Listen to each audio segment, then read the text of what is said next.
এই টিউলিপ সিদ্দিকীকে শেখ রেহানার মেয়ে, যার সরাসরি ইন্ধনে দেশের ছাত্র জনতাকে হত্যা করা হয়েছে। এই টিউলিপ সিদ্দিকীকে যে এই দেশের রাশিয়ার সাথে পারমাণবিক চুক্তি করার সময় এদেশের বিলিয়ন বিলিয়ন ডলার সে আত্মসাৎ করেছে, তার বিরুদ্ধে ব্রিটিশ সরকার তদন্ত করছে।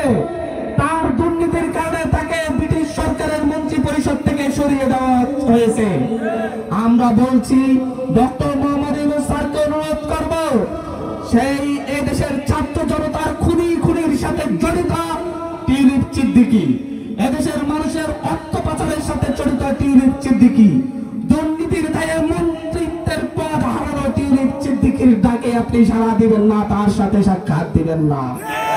আমরা মনে করি টিউলিপ সিদ্দিকীর সাথে সাক্ষাৎ দেওয়া মানে আমাদের 24-এর গণঅভ্যুত্থানের সাথে প্রতারণা করা, বেইমানি করা।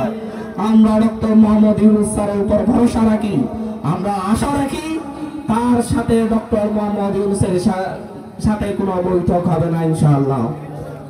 আজকে এখানে হাতিয়াবাসীরা এসেছেন, হাজার হাজার হাতিয়াবাসীর দীর্ঘদিনের স্বপ্ন জিও ব্যাগ পর্বে স্থায়ী ব্রডবাদ হবে, যার মধ্যে দিয়ে মানুষ, হাতিয়ার মানুষ তাদের ভিটা মাটি আর হারাবে না, ভিটা মাটি রক্ষা পাবে, ঠিক কিনা? এটা হাতিয়ার মানুষের স্বপ্ন। আমি বলেছি এই স্বপ্ন বাস্তবায়ন হবে, এই স্বপ্নের যাত্রা শুরু হলো মাত্র আজকে। আজকে এখানে কার্পেটিং এবং বস্তার যে উদ্বোধন করে দিয়ে যাব, সেই উদ্বোধনের যেই বস্তা এবং কার্পেটিং ধরানোর যেই কাজ পরিদর্শন করে যাব, সেটা ইনশাআল্লাহ চলমান থাকবে। এই জায়গায় যতগুলা বস্তা, এই কমলার দিঘি এলাকায় যতগুলা বস্তা প্রয়োজন পড়বে, কমলার দিঘির বাঙ্গন ঠেকাতে ততগুলা বস্তা ফেলবে। এখানে ঠিকাদার আশিক সাহেব আছেন, আশিক সাহেব কই? এবং এখানে আমাদের পানি উন্নয়ন বোর্ডের একজন অফিসারও আছেন। ওনাদেরকে বলছি কই, ওনাদেরকে বলছি আপনারা এই কাজ 10 দিনের মধ্যে শেষ করবেন ইনশাআল্লাহ।